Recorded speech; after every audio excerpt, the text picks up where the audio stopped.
Hello and welcome again to the Writer Review. This is Eric Carruth Writer, and this week we're going to be taking a look back at the 2003 comedy drama titled The Station Agent. Now, The Station Agent runs for 89 minutes long. It is directed and written by Thomas McCarthy. It is produced by Robert May, Mary Jane Skalski, and Catherine Tucker. The score was done by Stephen Trask. The cinematography by Oliver Bokelberg, and the editing was done by Tom McCarthy. And it stars Peter Dinklage, Academy Award-winning actress. Well, I don't know if she ever won. I think she was nominated for something. Patricia Clarkson. It also had Bobby Cannavale, Michelle Williams of Dawson's Creek fame. She's also had herself a few Oscar nominations herself. Raven Goodwin and Paul Benjamin. Now, The Station Agent, what could I say? It is a very warming and funny comedy drama centered on the many ways that we can become and how we can obtain friendship, and the many, many wonderful elements that come about when you find friends when you least expect it. I mean, all Finbar McBride, or maybe just simply known as Finn, played by Peter Dinklage, all he wanted was to get away from it all, to seek a life in solace, only to discover that he is not alone, and that he ends up befriending people who also seem to have personal issues with their lives as well, which we will definitely come to that. But I want to tell you a little bit of something about friendship. In life, friendship is actually based primarily by virtue of choice. The people who we select as friends will always be the turning point to our choices in life, whether it's good or whether it's bad. Okay? There's a little yin-yang here when it comes to the virtue of friendship. Our lifetime, of course, as you all know, is very short. And in many instances, friendship doesn't last forever. But with our short time on Earth, I must ask you, who do you want to spend your limited time with? Who do you want to grow old with? No one can really decide that for you. You're on your own in selecting the friends you hang around with.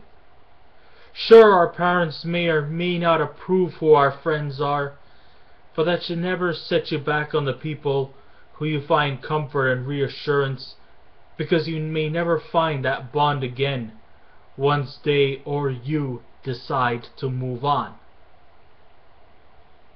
It's actually quite obscure to see a movie that deeply examines the essence of finding friends, which you never see very much in comedies, action, drama, horror, or even suspense films.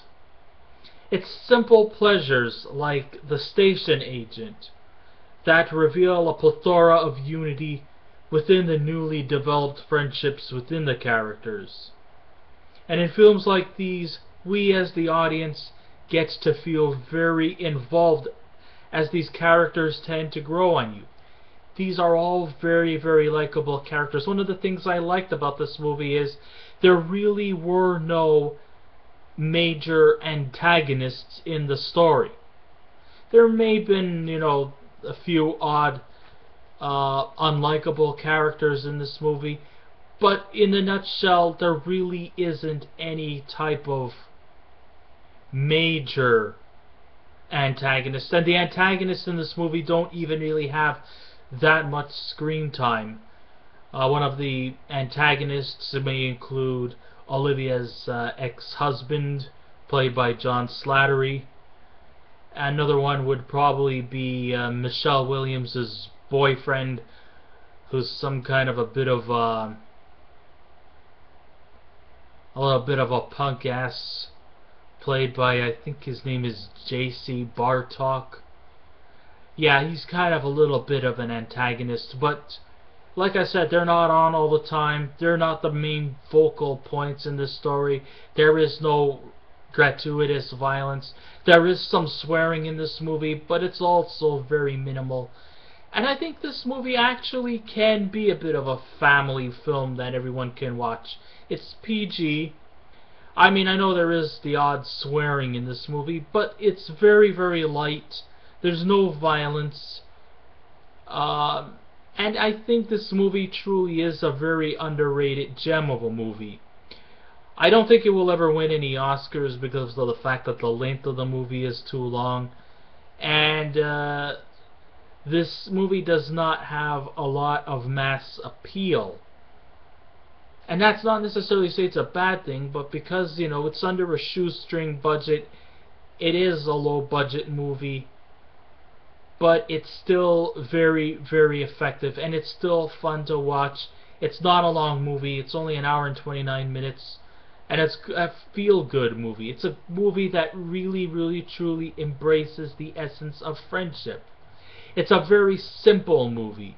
It's really simplified, and the story is very, very easy to follow. And this is something that you could truly cherish.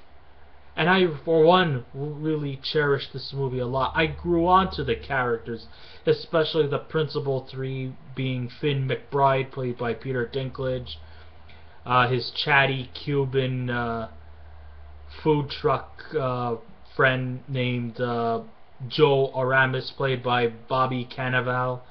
And I also grew on to Olivia Harris, played by Patricia Clarkson. She is, of course, the dramatic foil in the movie. The comedy in this movie is subtle. It's low-key, it's nuanced, but you know, it's not played for, you know, slapstick or humor. The humor comes from the dialogue, maybe even some situations here and there is what embodies the humor factor in this movie, and I think it's also played off quite effectively. And in films like these, we as the audience get involved as these characters tend to grow on you.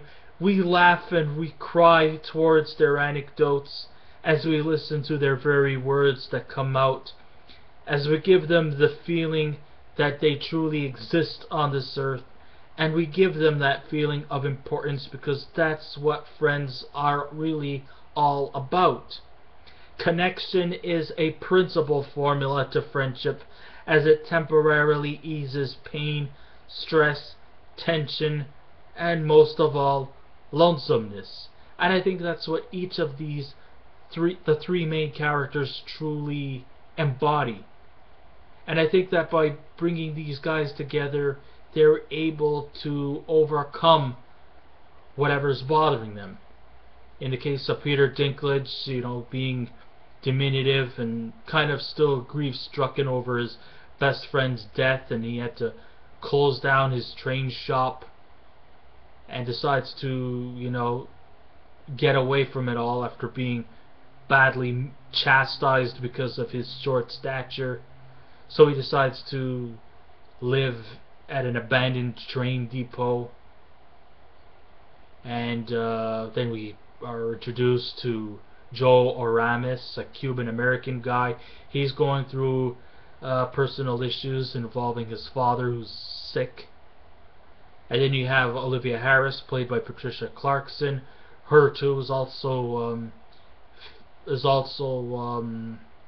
going through some rough areas. She recently divorced her husband David, and she is still grieving over her son's death, so she's going through a lot of stuff too. And even to some extent, you know, Michelle Williams is also in this movie. She's a librarian, and she too is also a little going through a bit of struggles too. You know, she's pregnant, but she hasn't really told many people about it, and her boyfriend Chris is a bit of a dick. So, you know, she's also going through this as well. Although Michelle Williams' character Emily the librarian It's very small, but she makes the most in this role. And I know that later on she would go on to bigger, better things too. This is still pretty early stuff for Michelle Williams. I think she was only like maybe in her early 20s at the time. I know she would definitely win was nominated for Best Supporting Actress for the movie Brokeback Mountain. She was also nominated for Best Leading Actress in Blue Valentine and My Life with Marilyn. So I know that she definitely had a bright future ahead. Peter Dinklage, this was before Game of Thrones. He also was quite effective. Bobby Cannavale, always a pleasure to see him perform. Patricia Clarkson, like I mentioned, is a great dramatic foil in this movie. And, even the smaller supporting roles too also seem to turn in some pretty good performances as well. Okay. After all, connection is the principal formula to friendship. Okay, The Station Agent is a film where its focal concentration is the evolution of friendship by the human condition and the wonderful things that come with it. By spending 89 minutes with the three main characters, Peter Dinklage, Bobby Cannavale, and Patricia Clarkson, we face issues that involves trains, grief, reclusive ways, living in silence, and a multitude of intimate bonding that brings friendships together. It truly is the definitive misery deserves company type of movie. It is true, but it's not a bad thing, really. It is a feel-good movie showing you how you could become friends while refraining from being judgmental by it. Finbar McBride is a diminutive employee at a model train shop in Hoboken, New Jersey. He really loves his job, but he's a very taciturn guy who really has no one to consider a friend except for his boss, Henry Styles, played by Paul Benjamin, who was actually quite a loner himself. Suddenly, without warning, Mr. Styles dies from a heart attack. He collapses on the ground, and he closes the shop down. In his inheritance, Finn gets an abandoned train depot located in the Newfoundland area of West Milford, New Jersey, and decides to prepare an eternal life of pure solitude. He gathers new belongings and decides to move into the area, away from possible humanity, where he won't be ostracized for his diminutive size. When he finally arrives at his newly inherited estate, Finn observes his new place for retreat. It's next to the tracks, which are still running. There's a couch to sleep on. There is no phone, while water and electricity have yet to be installed. But other than that, Finn has found his utopia. He has found his paradise. The next morning, something magical happens to Finn. He is awakened by a Cuban-born food cart vendor by the name of Joe Oramis, played by Bobby Cannavale, who's a talkative man whose food truck is parked right next to Finn's depot. While Joe's a chatty individual, Finn is a man of little saying. And while Joe's struggling and trying to befriend Finn to the point at times being a bit overbearing, the other visitor that joins the fray is a struggling artist battling depression named Olivia Harris, played by Patricia Clarkson. She feels bad for not only once but twice nearly crushing Finn, as she apologizes for her careless driving, and as a token for her apology she offers him a fine bottle of booze. So to get away from these strangers, Finn walks along the railroad tracks to scout the timing of the trains. But their strive for attention slowly brings them together with these people. At the same time, they understand when he needs his time for solitude, While he begins to like them, these individuals are also faced with pain and grief. Finn also becomes acquainted by the local librarian Emily, played by Michelle Williams, and a kindly young girl named Cleo, played by Raven Goodwin, who tries to persuade Finn to come to her school to give a presentation and to show his love for trains. Okay, I'm really talking about the performances, but now I must ask you, what about the technical stuff? What about the stuff behind the camera? Well, it's just as poignant as the stuff in front of it. In his debut as a screenwriter and director, Tom McCarthy successfully created the essential foibles and quirkiness towards each character, which makes them very interesting, all the while making them someone you could truly relate to. Finn is an introverted outcast, but has a low-key appeal towards the extroverted Joe and the neurotic but frazzled Olivia. They try to break Finn out of his shell and realizes he has many traits that can truly give people's attention, and not just his minuscule size, but his fascination for trains and his subtle ways of life. The trifecta eventually stirs some sizzling fun and engaging moments that have been dormant for quite a very, very long time. The performances by Dinklage, Cannavale, and Clarkson will keep you engaged, and we hope that with these three bondings, we hope that, once the credits roll, they will change their ways they see life, and we truly hope for the better of these three individuals once the credits roll. They learned that with friendship we can recover from our own inner demons, and that they can find it, and if they can find it in themselves, even if everybody else has forgotten about them, well, at least in the end, the three of them have each other to depend on. If I was to give this movie a scale out of 10, I would give it a 9. Well, I guess this ends my writer review. Thank you all for listening in. If you'd like to subscribe to my channel, feel free to do so. If you wish to leave a comment, go right ahead. Remember, be kind, be courteous, don't be rude, and I will be back again with another movie review. So until next time, this is Eric Writer saying, keep watching those movies, and I'll see you around. Goodbye.